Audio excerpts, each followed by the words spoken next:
ಮೊದಲಿಗೆ ಎಲ್ಲರಿಗೂ ಗಣೇಶ ಚತುರ್ಥಿಯ ಶುಭಾಶಯಗಳು. ಗಣೇಶನಿಗೆ ಗಜಾನನ ಅಂತ ಯಾಕೆ ಹೆಸರು ಬಂತು, ಆನೆ ಮುಖವನ್ನೇ ಆತನಿಗೆ ಯಾಕಿಟ್ರು ಅನ್ನೋದು ಒಂದು ಚಿಕ್ಕ ಸ್ಟೋರಿ ಇದೆ. ನನಗೆ ತಿಳಿದಿರ್ತಕ್ಕಂಥ 4 ವಿಷಯಗಳನ್ನು ಇವತ್ತು ನಿಮ್ಮ ಜೊತೆ ಶೇರ್ ಮಾಡ್ತಾ ಇದ್ದೀನಿ. ವಿಡಿಯೋ ಸ್ಟಾರ್ಟ್ ಮಾಡೋಣವಾ? ಎಲ್ಲರಿಗೂ ನಮಸ್ಕಾರ. ಹಿಂದೆ ಪೂರ್ವದಲ್ಲಿ ಗಜಾಸುರ ಎಂಬ ರಾಕ್ಷಸನಿರ್ತಾನೆ.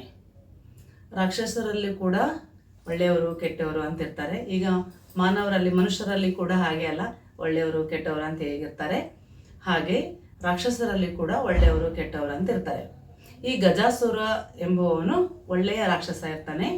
ಅವನು ಶಿವನಿಗಾಗಿ ಘನಘೋರ ತಪಸ್ಸನ್ನು ಮಾಡ್ತಾ ಇರ್ತಾನೆ. ಅವನ ತಪಸ್ಸಿಗೆ ಶಿವ ಮೆಚ್ತಾನೆ. ಆಹಾ, ಭಕ್ತ ಯಾರೇ ಆಗಲಿ ನಮ್ಮ ಶಿವನಿಗೆ ಭಕ್ತಿಯಿಂದ ಬೇಡ್ಕೊಂಡ್ರೆ ಆತ ಇಲ್ಲ ಅನ್ನೋದೇ ಇಲ್ಲ. ಅದಕ್ಕೆ ಬೋಳಾಶಂಕರ ಅಂತ ಕೂಡ ಅಂತಾರೆ. ಹಾಗಾಗಿ ಆತ ಭಕ್ತಿಯಿಂದ ತಪಸ್ಸು ಮಾಡ್ತಾ ಇರ್ತಾನಲ್ಲ, ಅದಕ್ಕೆ ಶಿವ ಮೆಚ್ಚಿ ಪ್ರತ್ಯಕ್ಷ ಆಗ್ತಾನೆ. ಗಜಾಸುರ, ನಿನಗೆ ಏನು ಬೇಕು ಕೇಳು, ನಿನ್ನ ತಪಸ್ಸಿಗೆ ನಾನು ಮೆಚ್ಚೀನಿ ಅಂತ ಕೇಳ್ತಾನೆ. ಅವಾಗ ಗಜಾಸುರ ಹೇಳ್ತಾನೆ, ಯೋಚನೆ ಮಾಡಿ, ನೀನು ಯಾವಾಗಲೂ ಉದರದಲ್ಲಿ ಅಂದರೆ ನನ್ನ ಹೊಟ್ಟೆಯಲ್ಲಿ ಇರಬೇಕು ಅಂತ ಕೇಳ್ಕೊತಾನೆ.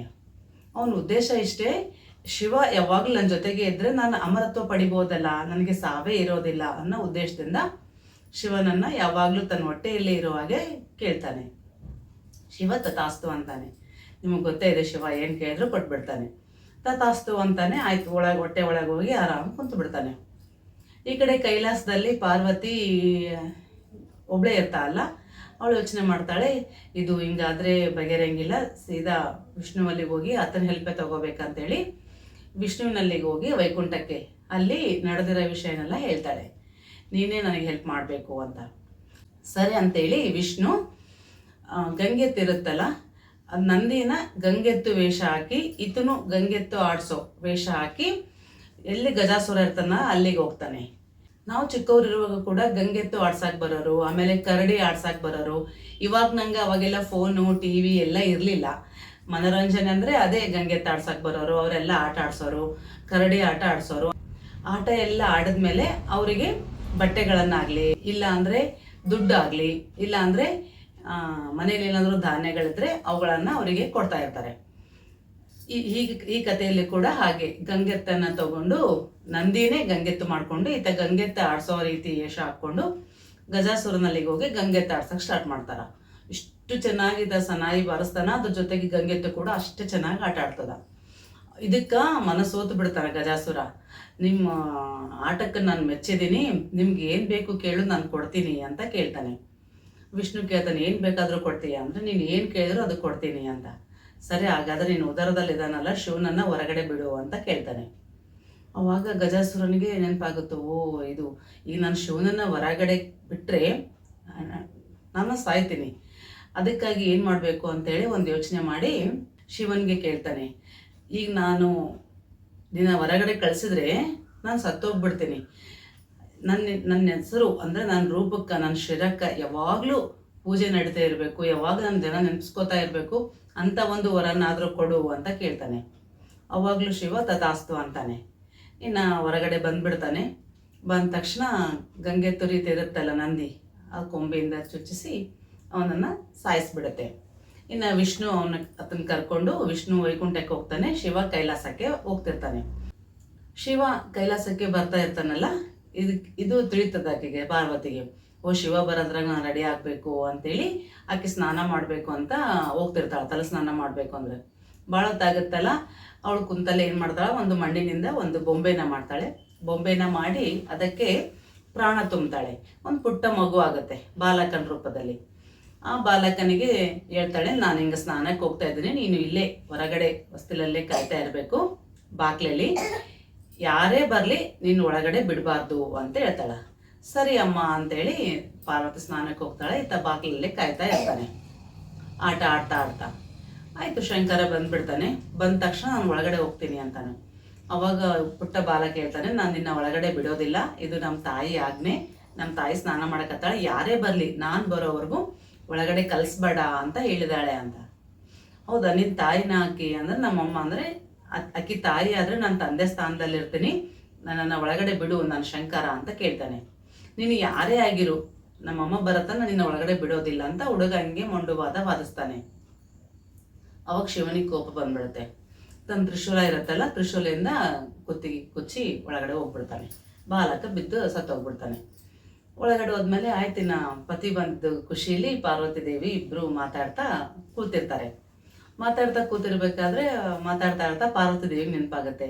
ಇಲ್ಲ, ನೀವು ಹಿಂಗೆ ಹೋದಾಗ ಒಂದು ಮಣ್ಣಿನಿಂದ ಒಂದು ಬೊಂಬೆನ ಮಾಡಿದ್ದೆ, ಅದಕ್ಕೆ ಜೀವನೂ ತುಂಬಿದೆ, ಅದೇ ಬಾಲಕನಾಗಿ ಹೊರಗಡೆ ಕಾಯೋದಕ್ಕೆ ಇಟ್ಟಿದ್ದೀನಿ ಅಂತ ಹೇಳ್ತಾನೆ. ಅವಾಗ ಶಿವ ಹೇಳ್ತಾನ, ಅಯ್ಯೋ ಆ ಬಾಲಕ ಹಿಂಗೆ ಆಗ್ಯದ ಅಂತ ಹೇಳಿದ ತಕ್ಷಣ ಒಳಗಡೆ ಓಡಿ ಬರ್ತಾರ ಹೊರಗಡೆ. ಆ ಬಾಲಕ ಬಿದ್ದಿದ್ದು ನೋಡಿ ಆಕಿ ಅಳಕ್ಕೆ ಸ್ಟಾರ್ಟ್ ಮಾಡಿಬಿಡ್ತಾಳ, ಗೊಳೋ ಅಂತ ಅಳ್ತಾಳ. ಏನು ನನ್ನ ಮಗನ ನೀನು ಹಿಂಗೆ ಮಾಡಿಟ್ಟೆ ಹಂಗೆ ಮಾಡಿಟ್ಟೆ ಅಂತ. ಅವಾಗ ಶಿವ ಹೇಳ್ತಾನ, ಏನೂ ಬೇಡ, ನಿನ್ನ ಮಗನ ಬದುಕಿಸ್ತೀನಿ. ಅಲ್ಲಿದ್ದವ್ರಿಗೆ ಹೇಳ್ತಾನ, ಹೋಗಿ ಈ ಕಡೆ ತಾನು ಬಂದಿರ್ತಾನಲ್ಲ ಗಜಾಸುರ ಸತ್ತು ಬಿದ್ದಿರ್ತಾನಲ್ಲ, ಅಲ್ಲೇ ಒಂದೇ ತಲೆ ಇರ್ತದ, ನೀವು ಉತ್ತರ ದಿಕ್ಕಿಗೆ ಹೋಗ್ರಿ, ಅಲ್ಲಿ ಯಾರು ಮಲಗಿರ್ತಾರಲ್ಲ ಅವ್ರ ತಲೆ ತೊಗೊಂಬರ್ರಿ ಅಂತ. ಸರಿ ಅಂತೇಳಿ ಅವ್ರು ಹೋಗ್ತಾರೆ. ಹೋದ್ರೆ ಎಷ್ಟು ದೂರ ಹೋಗ್ತಾರೆ, ಯಾರು ಮನುಷ್ಯರು ಮಲಿಗೆ ಇರೋದಿಲ್ಲ ಆ ಕಡೆ. ಹಂಗೆ ಹೋಗ್ತಾರೆ ಸಾಕಾಗ್ತದೆ. ಗಜಾಸುರ ಸತ್ತು ಬಿದ್ದಿರ್ತಾನಲ್ಲ, ಅವಾಗ ತನ್ನ ತಲೆ ರುಂಡಾನ, ಆನೆ ರುಂಡಾನ ತೊಗೊಂಡು ಬಂದು ಇವ್ರಿಗೆ ಕೊಡ್ತಾನೆ. ಯಾರು ಮಲಗಿರ್ಲಿಲ್ಲ, ಇದು ಒಂದೇ ಮಲಗಿತ್ತು, ತಂದಿದ್ದೀವಿ ಅಂತೇಳಿ. ಅವಾಗ ಅದನ್ನ ತಂದು ಆ ಮಗುವಿಗೆ ಇಡ್ತಾನ. ಜೀವ ಬಂದ್ಬಿಡುತ್ತೆ. ಜೀವ ಬಂತಂತ ಖುಷಿ ಆಗುತ್ತೆ. ಬಟ್ ಅದನ್ನ ಆಕಾರ ನೋಡಿ ಆಕೆಗೆ ಮತ್ತೆ ಅಳು ಬರಕ್ಕೆ ಸ್ಟಾರ್ಟ್ ಮಾಡಿಬಿಡ್ತದೆ. ಮತ್ತೆ ಅಳಕ್ಕೆ ಸ್ಟಾರ್ಟ್ ಮಾಡ್ತಾಳ. ನನ್ನ ಮಗನ ನಾನು ಎಷ್ಟು ಚಂದ ಮಾಡಿದ್ದೆ, ನೀನು ಹಿಂಗೆ ಮಾಡಿಟ್ಟಿದ್ದಿ ಅಂತೇಳಿ ಕೋಪಗೊಂಡು ಅಳ್ತಾ ಕೊಡ್ತಾಳ. ಅವಾಗ ಹೇಳ್ತಾಳ, ಇಲ್ಲ ಪಾರ್ವತಿ, ಏನಾಗಂಗಿಲ್ಲ, ಇದೆಲ್ಲ ಕಾಲ ನಿಯಮ ಅಷ್ಟೇ. ಈಗ ಈ ರೂಪ ಆಗ್ಯದಂತ ನೀನು ಬೇಜಾರು ಪಡ್ತಾ ಇದೆಯಲ್ಲ, ಇವತ್ತಿನಿಂದ ಈ ಗಣೇಶನಿಗೆ ಗಜಾನನ ಅಂತ ಒಂದು ಹೆಸರಿಡೋಣ. ಯಾವುದೇ ಪೂಜೆ, ದೇವತೆಗಳ ಪೂಜೆ ಆಗಲಿ, ಕಾರ್ಯಕ್ರಮಗಳಾಗಲಿ, ಪೂಜೆಗಳು, ಏನೇ ವ್ರತಕತೆ, ಯಾವುದೇ ಒಂದು ನಡೆದ್ರೂ ಸಹಿತ ಫಸ್ಟ್ ಗಣೇಶನ ಪೂಜೆ ಮಾಡಿ ಈ ಗಜಾನನ ಪೂಜೆ ಮಾಡಿದ್ಮೇಲೆ ಎಲ್ಲರಿಗೂ ಪೂಜೆ ಸಲ್ಲಿಸ್ಬೇಕು. ಅಂತಹದ್ದು ನಿನ್ನ ಮಗನಿಗೆ ಕೊಡ್ತೀನಿ ನಾನು ಅಂತ ಹೇಳ್ತಾನೆ. ಅವಾಗ ಪಾರ್ವತಿ ದೇವಿ ಖುಷಿ ಪಡ್ತಾಳ. ಅವತ್ತಿನಿಂದ ಇವತ್ತಿನವರೆಗೂ ಕೂಡ ಗಜಾನನ ಅಂತ ಗಣೇಶನಿಗೆ, ಗಜಾನನ ಅಂದರೆ ಆನೆದು ತಲೆ ಇಟ್ಟಿರೋದ್ರಿಂದ ಅದಕ್ಕೆ ಗಜಾನನ ಅಂತಾರೆ. ಅವತ್ತಿನಿಂದ ಇವತ್ತಿನವರೆಗೂ ಕೂಡ ನಾವು ಯಾವುದೇ ದೇವತೆಗಳಿಗೆ ಪೂಜೆ ಮಾಡಲಿ, ಮನೆಯ ವ್ರತಕತೆ ಪೂಜೆ ಮಾಡಲಿ, ಫಸ್ಟ್ ವಿನಾಯಕನು ಗಣೇಶನ ಪೂಜೆ ಮಾಡಿನೇ ಮುಂದಿನ ಕೆಲಸ ಮಾಡ್ತಾ ಬಂದಿದ್ದೀವಿ. ನನಗೆ ತಿಳಿದಿರ್ತಕ್ಕಂಥ 4 ವಿಷಯಗಳನ್ನ ನಿಮ್ಮ ಜೊತೆ ಶೇರ್ ಮಾಡ್ಕೊಂಡಿದ್ದೀನಿ. ನೆಕ್ಸ್ಟ್ ವಿಡಿಯೋದೊಂದಿಗೆ ಮತ್ತೆ ಸಿಗ್ತೀನಿ. ಅದರಲ್ಲಿ ಚಂದ್ರಮ್ಮನ, ವಿನಾಯಕ ಚೌತಿ ಎಂದು ಚಂದ್ರಮ್ಮನ ಯಾಕೆ ನೋಡಬಾರ್ದು, ನೋಡಿದ್ರೆ ಏನಾಗುತ್ತೆ, ಅದ್ರ ದೋಷ ಪರಿಹಾರ ಆಗಬೇಕಾದ್ರೆ ಏನು ಮಾಡಬೇಕು ಅನ್ನೋ ವಿಷಯನ ಇನ್ನೂ ಸಾಕಷ್ಟಿದಾವ. ಆತನಿಗೆ ಮೋದಕ ಯಾಕೆ ಇಷ್ಟ, ಗರಿಕೆ ಯಾಕೆ ಇಷ್ಟ, ಗರಿಕೆ ಹೇಗೆ ಉಟ್ಕೊಂಡು ಬಂತು, ಆಮೇಲೆ ನಾವೆಲ್ಲ ಗಣೇಶನ ನಮಸ್ಕಾರ ಅಂತಲೇ ಹೇಳಿ ಗುಂಜಿ ತೆಗಿತೀವಲ್ಲ ಅದು ಯಾಕೆ, ಮೊಟ್ಟಿಗೆ ಹೊಡ್ಕಂತೀವಿ ಅದು ಯಾಕೆ, ಸಾಕಷ್ಟು ವಿಷಯಗಳಿದಾವ. ಪ್ರತಿಯೊಂದು ವಿಡಿಯೋದಲ್ಲಿ ಒಂದೊಂದು ನನಗೆ ತಿಳಿದಿರ್ತಕ್ಕಂಥ 4 ವಿಷಯಗಳನ್ನು ನಿಮ್ಮ ಜೊತೆ ಶೇರ್ ಮಾಡ್ತೀನಿ. ಅಲ್ಲಿವರೆಗೂ ನಮಸ್ಕಾರ.